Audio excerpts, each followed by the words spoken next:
Hola, ¿qué tal? ¿Cómo estáis? Soy Meritxell Tarragó, abogada y cotitular de la firma Tarragó y Tarragó, Abogados y Procuradores. Y hoy voy a acercaros nuevamente al derecho de extranjería. ¿Y cómo? Pues os voy a hablar de una autorización de la que no se ha hablado hasta ahora y creo que puede ser de gran interés para muchos de vosotros. Os voy a hablar de la autorización de residencia y trabajo por cuenta ajena inicial. Esta autorización es una autorización que debe ser solicitada por el empleador o por la empresa para contratar a un trabajador que no se halle o encuentre ni resida en España, en territorio español. ¿Cuáles son los requisitos necesarios para poder solicitar esta autorización?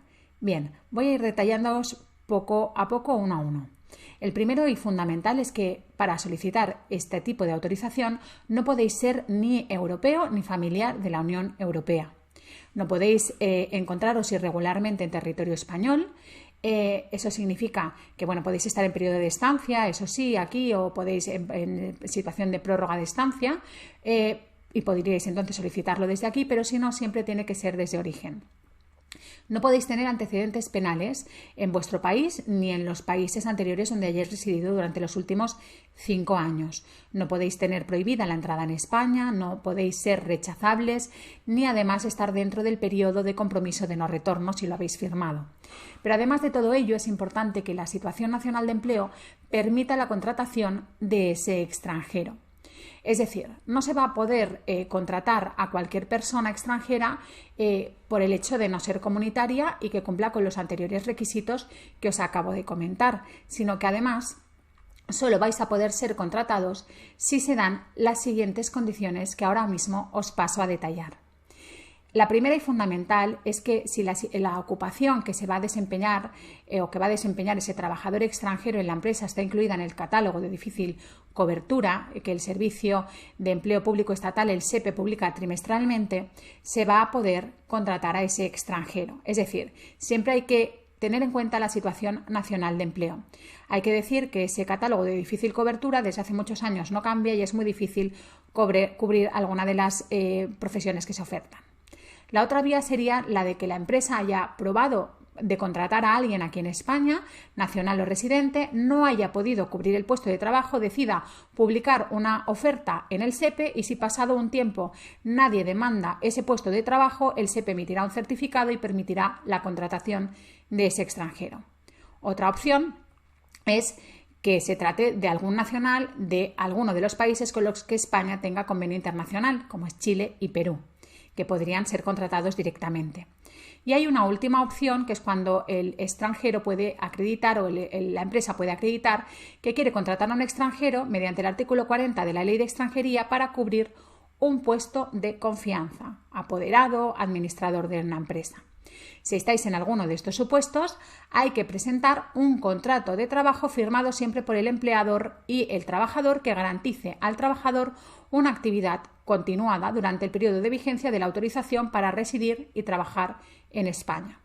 La fecha deberá estar siempre condicionada a la fecha del contrato al momento de la eficacia de la autorización de residencia y trabajo por cuenta ajena.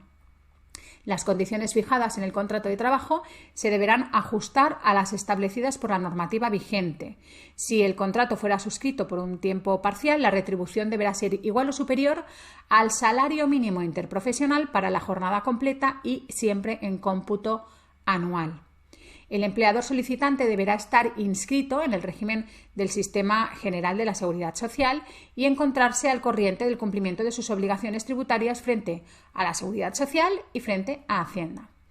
El empleador deberá contar además con medios económicos, materiales o personales suficientes para su proyecto empresarial y para hacer frente a las obligaciones asumidas en el contrato para el trabajador extranjero. Si el empleador es una persona física, deberá acreditar, una vez descontado el pago de ese salario convenido, el 100% del IMPREM si no hay familiares a su cargo, es decir, unos 564,90 euros mensuales para el 2021. Si la unidad familiar tiene 2 miembros, el 150% del IPREM. Y si por cada miembro adicional será un 50% más. El trabajador extranjero deberá acreditar que poseer la capacitación y en su caso la cualificación profesional que se exige para el ejercicio de esa profesión. ¿Y qué documentos necesitáis aportar para presentar esta solicitud? Bien, pues el primero y fundamental, como en cualquier autorización, es el impreso de solicitud. En este caso es el modelo EX03. A esa solicitud hay que unirle una serie de documentación, tanto por parte del trabajador como por parte de la empresa. ¿Qué documentación será la necesaria a aportar por el trabajador? Bien, pues la primera y fundamental, el pasaporte en vigor. Copia completa de todas sus páginas numeradas que acredite y donde se refleje que esa persona no ha estado en España y que además la identifique.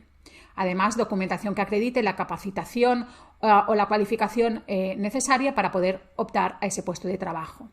La empresa, ¿qué necesita aportar la empresa o el empleador? Bien, pues la documentación que la identifique, ya sea una copia de un NIE, de un NIF o demás. Si la empresa, se trata de una empresa o una persona jurídica, una sociedad anónima, una sociedad limitada, pues la copia del NIF de la empresa y la escritura de constitución con nombramiento de administrador inscrita en el registro mercantil. Copia del documento que acredite que el firmante de la solicitud de la autorización ostenta la representación legal de la empresa en ese momento. Y además el contrato de trabajo, ¿no? Pues el contrato de trabajo también tendrá que estar firmado, como os digo, por empleador y extranjero y deberá presentarse en original y copia. La copia será sellada por la Oficina de Extranjería y será devuelta para su posterior presentación por el extranjero junto a la solicitud de visado que os explicaré después ante el consulado o embajada de su país. Será necesario acreditar documentalmente que se ha tenido en cuenta, como os he explicado antes, la situación nacional de empleo, bien justificando que se oferta un puesto de difícil cobertura o aportando un certificado del SEPE que indique que no ha habido demanda para la oferta de empleo interesada por el empleador, o acreditando que contratamos a alguien para un puesto de confianza o manifestando si el trabajador extranjero es chileno o es peruano, que, como os decía, de acuerdo a los convenios bilaterales de sus países con España, están exentos de la situación nacional de empleo. Es importante acreditar que la empresa puede garantizar la solvencia necesaria. ¿Y cómo? Bueno, pues a través de copia de la declaración de la renta, del IRPF o del IVA, o del impuesto de sociedades o del informe de la vida laboral de la empresa, del BILE, referido a los últimos 3 años. Asimismo, debe aportarse una memoria descriptiva de la ocupación que va a realizar ese trabajador extranjero. ¿Y quién está legitimado para presentar el procedimiento, ¿no? ¿Quién da inicio a ese procedimiento? Pues a diferencia de en otras autorizaciones, en este caso ha de ser el empleador o el empresario personalmente o a través de un sujeto legitimado que tenga atribuida pues la representación legal de la empresa, quien presente o inste la solicitud. ¿Dónde se presenta? Siempre vía telemática actualmente y ante la Oficina de Extranjería o en Cataluña también ante las oficinas de treball de la Generalitat de Cataluña. Hay que abonar unas tasas, una tasa de residencia y una tasa de trabajo, que se devengarán en el momento de la admisión a trámite de la solicitud y deberán abonarse siempre en el plazo de 10 días hábiles desde su notificación o requerimiento. Son la tasa de residencia, que será a abonar por el extranjero, y la tasa de trabajo a abonar por el empleador. La Administración tendrá 3 meses para resolver el expediente. Si durante esos 3 meses no hay respuesta, se entenderá denegado por silencio administrativo. Aunque la realidad, como os he explicado en algún otro vídeo, no siempre sea así. A veces hay demora y tardan un poco más.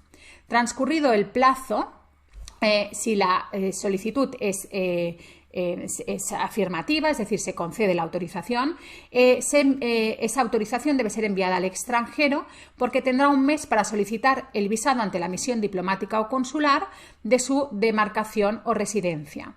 A ello deberá acompañar para solicitar el visado el pasaporte ordinario, el título de viaje reconocido, con una vigencia mínima de 4 meses, el certificado de antecedentes penales expedido por las autoridades de su país de origen o de los países donde haya residido durante los últimos 5 años que acredite que no tiene antecedentes penales, un certificado médico, copia de ese contrato presentado y sellado en la Oficina de Extranjería en España, que os he comentado antes que también le deberéis remitir junto a la resolución favorable, y el justificante de haber pagado la tasa del visado, que asciende a unos 60 euros.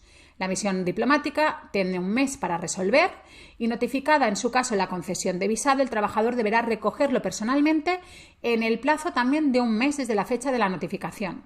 Ojo, si no lo recogéis en ese plazo, se entenderá que habéis renunciado y se producirá el archivo, en este caso del expediente. Si lo recogéis, el trabajador tendrá 3 meses para entrar en España y solicitar en ese momento ante Policía Nacional la TIE o tarjeta de identidad de extranjero. Nada más, seguimos acercándonos al derecho y nos gusta cuando podemos hacerlo dándoos noticias que sabemos que os pueden resultar de utilidad a muchos de vosotros que nos veis. Gracias por estar ahí. Suscribiros a nuestro canal para seguir informados y recibir cualquier novedad. Dadle a me gusta, a like si os ha resultado de interés este vídeo. Y nos vemos muy pronto con más vídeos y novedades de extranjería y de otras muchas materias que sabemos que son de vuestro interés porque nos preguntáis sobre ellas. Gracias, hasta muy pronto.